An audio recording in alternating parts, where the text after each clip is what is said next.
Assalamualaikum warahmatullahi wabarakatuh. Perkenalkan, nama saya Ahmad Fasya Ashifa dari program studi Teknik Infrastruktur Sipil dan Perancangan Arsitektur kelas Gedung 2 angkatan 2025 dengan NIM 125. Oke, jadi pada video kali ini saya akan menjelaskan apa itu skala, konsep dari skala, dan penerapan skala dalam proyek konstruksi. Oke, kita lanjut slide selanjutnya, teman-teman. Nah, di slide selanjutnya ada pengertian skala.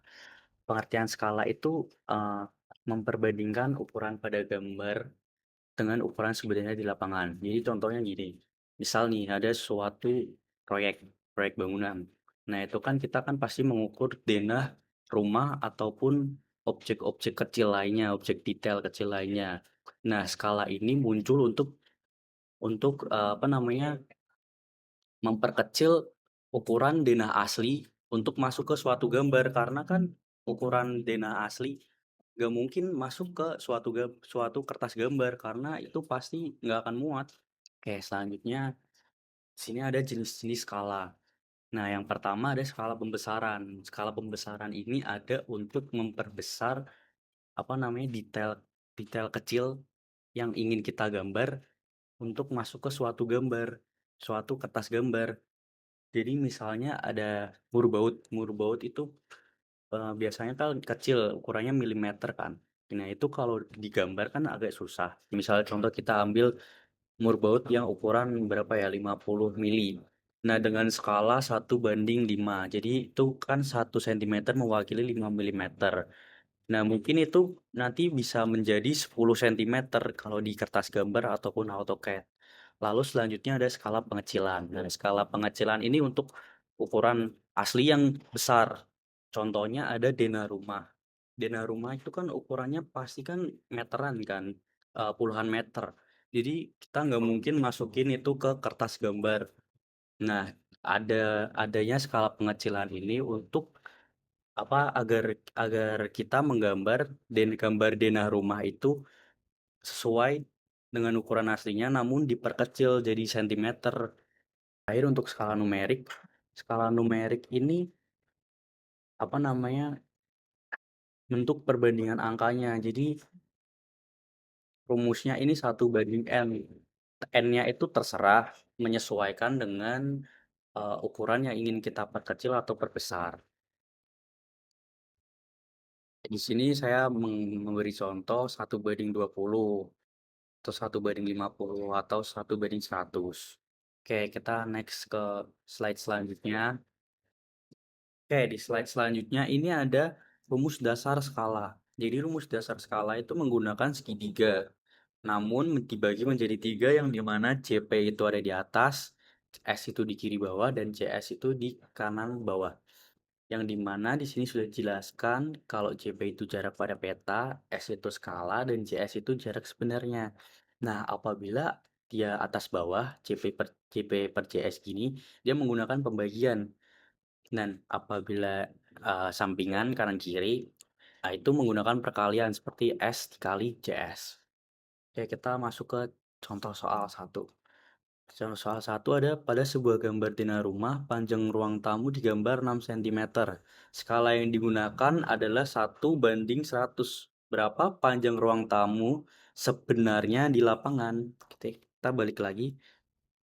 Nah, rumus jarak sebenarnya kan, jadi kan yang dicari jarak sebenarnya. Nah, jarak sebenarnya itu rumusnya CP per S. Oke, kita CP-nya tadi 6. Nah, skalanya tadi 1:100 atau 1/100.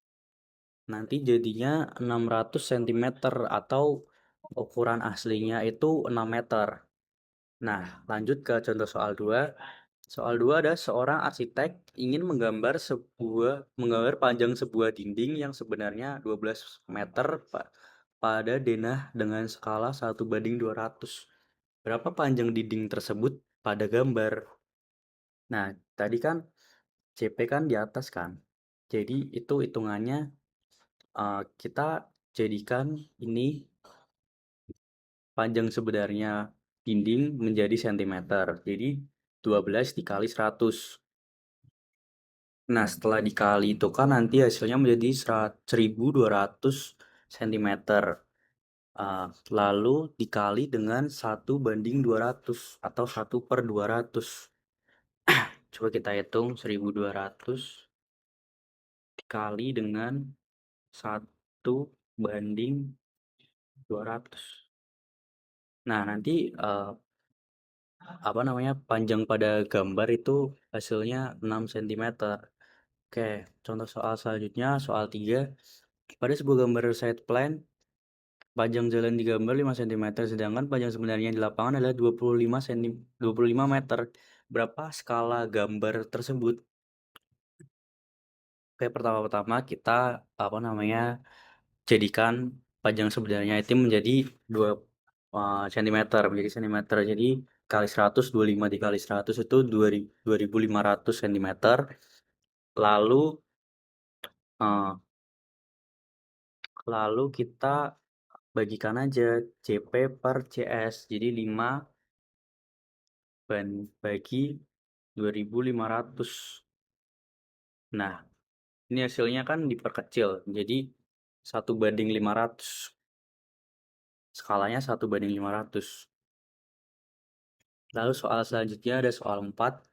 Sebuah bangunan memiliki panjang 30 meter. Agar gambar bangunan tersebut muat di kertas, panjang gambar maksimal yang bisa dibuat adalah 15 cm.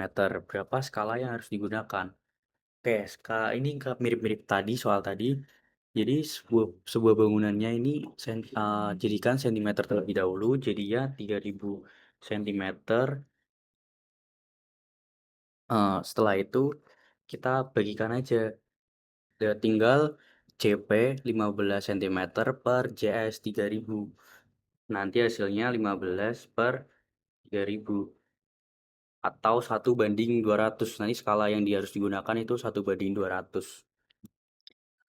Oke, next kita ke slide terakhir yaitu studi kasus. Jadi yang saya pilih itu detail konstruksi struktur yaitu rangka atap dengan skala 1/50 dengan ukuran asli seperti gambar di kiri.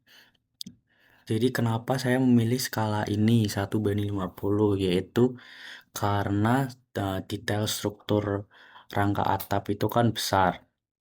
Jadi apabila ingin digambar itu harus kita perkecil dengan menggunakan skala agar muat digambar.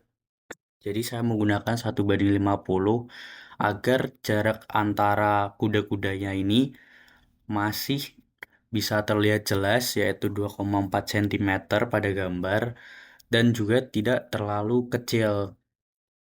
Lalu ada apa dampaknya jika terjadi kesalahan skala? Jadi jika terjadi kesalahan skala, mungkin itu membaca ataupun menghitung, kita coba pakai contoh menghitung. Misal nih, jarak antar kuda-kudanya kan ukuran aslinya 120 cm. Itu apabila dibagi dengan 50, hasilnya ini 2,4. Tapi apabila salah menghitung, bisa menjadi 3 cm pada gambar, itu nanti apabila diaplikasikan ke ukuran aslinya, itu akan jauh berbeda. Mungkin bisa 150 cm jaraknya atau lebih. Lalu yang terakhir itu ada hubungan skala dengan ketelitian pekerjaan di lapangan. Jadi dengan skala dan perhitungan yang jelas, nantinya pekerja lapangan yang membaca ukuran pada gambar dengan benar dapat mengaplikasikan ke ukuran aslinya tanpa terjadi kesalahan pada pemasangan struktur. Jadinya nanti akan pas gitu. Oke, jadi dapat disimpulkan mengapa pemahaman skala itu penting dalam proyek konstruksi, itu karena skala digunakan untuk menerjemahkan ukuran di gambar menjadi ukuran di lapangan atau ukuran sebenarnya. Nah, apabila kita pada perhitungan penskalaannya itu salah, nantinya akan ada kesalahan pada pembangunan konstruksinya. Dari segi teknis, ini tuh membuat konstruksi tidak lebih kokoh dari standar yang sudah ada. Nah, dari segi finansial pun bisa menyebabkan pemborosan material dan mungkin ada penambahan biaya perbaikan karena harus dibongkar lagi. Oke, jadi sekian dari saya. Kurang lebihnya mohon maaf. Wassalamualaikum warahmatullahi wabarakatuh. Terima kasih.